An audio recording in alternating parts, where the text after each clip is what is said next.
Ramadan is a time of mercy, forgiveness, and spiritual transformation. But what if I told you that one habit, one silent, unnoticed mistake, could erase all the blessings you're hoping to gain? It's not missing a fast. It's not skipping a prayer. It's something far more subtle, yet just as dangerous. You might be praying, fasting, even giving charity, but this one habit could be silently poisoning your efforts. The Prophet warned about it, yet many of us fall into it without realizing. So before it's too late, ask yourself, are you making this mistake? And if you are, what can you do to fix it around? Because Ramadan is a gift, but only if you use it the right way. Imagine standing in prayer all night, fasting from dawn till dusk, giving in charity, only to find out on the day of judgment that it was all wasted. The Prophet once asked his companions, "Do you know who the bankrupt person is?" They replied, "The one who has no money or possessions." But the Prophet said, "No, the bankrupt person is the one who comes on the day of judgment with prayers, fasting, and charity. Yet he insulted someone, spoke badly about another, slandered, and hurt people. As a result, his good deeds will be taken away and given to those he wronged until he is left with nothing." This is the habit that ruins Ramadan: bad speech. Gossiping, backbiting, complaining, insulting others. It all destroys the rewards of fasting. Ramadan is not just about abstaining from food and drink. It's about controlling your tongue, your thoughts, and your heart. Allah says in the Quran, "Do not let your tongues utter lies. If you do, you will be held accountable." Surah An-Nahl 116. If we don't guard our speech, we risk turning our Ramadan into an empty ritual, one that brings no reward, no growth, and no mercy. Many people think fasting is just about staying away from food and drink from Fajr to Maghrib. But have you ever wondered why some people fast their entire lives yet see no change in their hearts? The Prophet warned us about this when he said, "There are people who fast, yet they get nothing from their fast except hunger and thirst." Ibn Majah 1690. This means that a person can go through the motions, waking up for suhoor, fasting all day, breaking their fast at iftar, again still gain no benefit from Ramadan. But why? Because fasting is not just about the stomach, it's about the heart. Allah didn't command us to fast just to feel hunger. He commanded us to fast so that we develop taqwa, God consciousness. Allah says in the Quran, "O you who believe, fasting has been prescribed for you as it was prescribed for those before you so that you may attain taqwa." Surah Al-Baqarah 183. Taqwa means being aware of Allah in everything you do. It means guarding your eyes from looking at the wrong things, your tongue from saying harmful words, your heart from harboring arrogance, jealousy, and hatred. Think about it. What's the point of staying away from food if we can't stay away from sin? If we fast all day but still lie, gossip, and waste time, are we really fasting? If we pray all night but still hold grudges in our hearts, have we really understood the purpose of Ramadan? The real purpose of fasting is not just to make us hungry, it's to make us better. It's to teach us self-control, discipline, and purification. It's to train us so that after Ramadan, we become different people who are closer to Allah, more patient, more forgiving, and more aware of the way we live our lives. That is the real Ramadan, not just an empty ritual, but a transformation of the soul. One of the biggest mistakes people make is treating Ramadan like a temporary season of worship. They pray more, recite more Quran, give more charity. But as soon as Eid arrives, everything stops. It's as if the entire effort was just for the month, not for life. But Ramadan was never meant to be temporary. It's not just about the 30 days. It's about what remains in your heart after those 30 days are over. The test of true change. Imagine someone who trains for a marathon. They push themselves every day, they build endurance, they discipline their body. Yet once the marathon is over, they go back to being completely out of shape. Wouldn't that defeat the purpose of their training? Ramadan is the same. It's a training ground for our soul, our discipline, and our connection with Allah. But if we return to our old habits after Ramadan, neglecting salah, wasting time, falling back into sin, then we've missed the whole point. The Prophet said, "The most beloved deeds to Allah are those that are consistent, even if they are small." Sahih al-Bukhari 6464. This means that even if you can't continue fasting every day after Ramadan, you should at least try fasting on Mondays and Thursdays. Even if you can't pray 20 rakas of Taraweeh, you should still wake up for at least 2 rakas of Tahajjud. Even if you can't read an entire juz of the Quran daily, you should still read a few verses consistently. The Ramadan that stays with you, Ramadan should leave behind something permanent in our hearts. A stronger connection with the Quran if you read it every day in Ramadan, why stop after? Better control over your tongue if you avoid gossip and arguments in Ramadan, why return to them?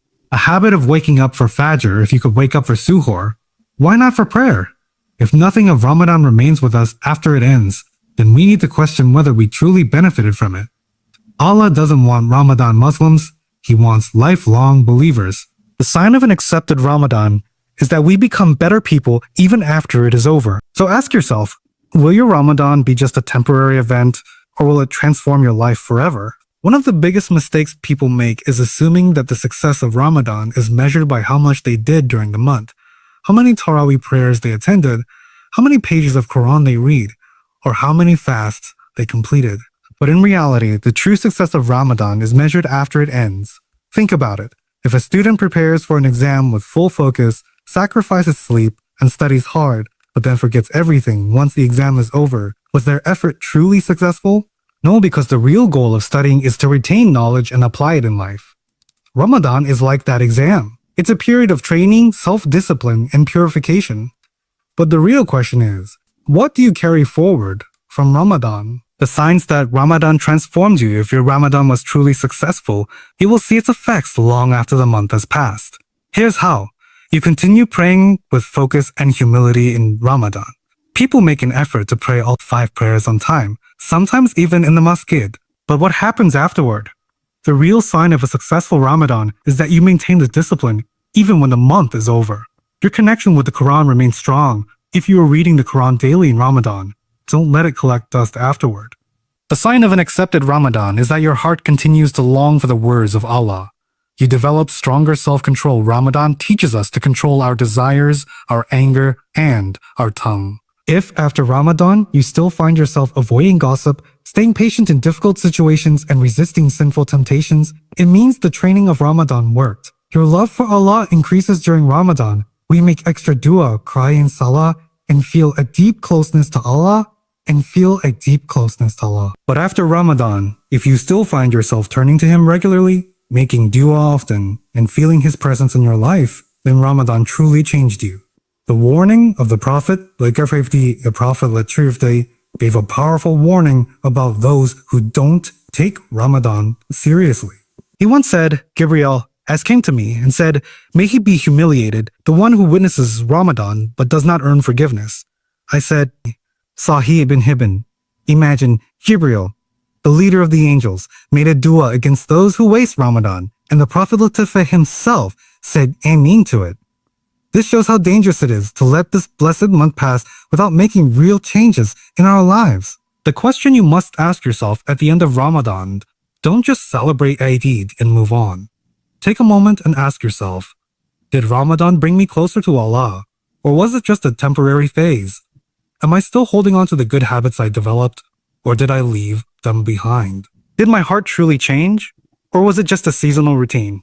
If your life looks exactly the same after Ramadan as it did before, then something is wrong. But if you continue even one small good deed, whether it's praying on time, making regular dua, or reading even a few verses of Quran daily, then know that Ramadan transformed you, and that is the true success of this blessed month. One of the most dangerous habits that can ruin all the blessings of Ramadan is falling back into old sins without any regret. Many people abandon sins in Ramadan because they feel the spiritual atmosphere of the month, the fasting, the prayers, the Quran recitation, and the gatherings in the masjid. But once Ramadan ends, they return to the same bad habits as if nothing changed. This is a sign that their fasting and worship did not truly transform their hearts. The warning from the Quran, Allah warns us in the Quran about this dangerous cycle of temporary righteousness.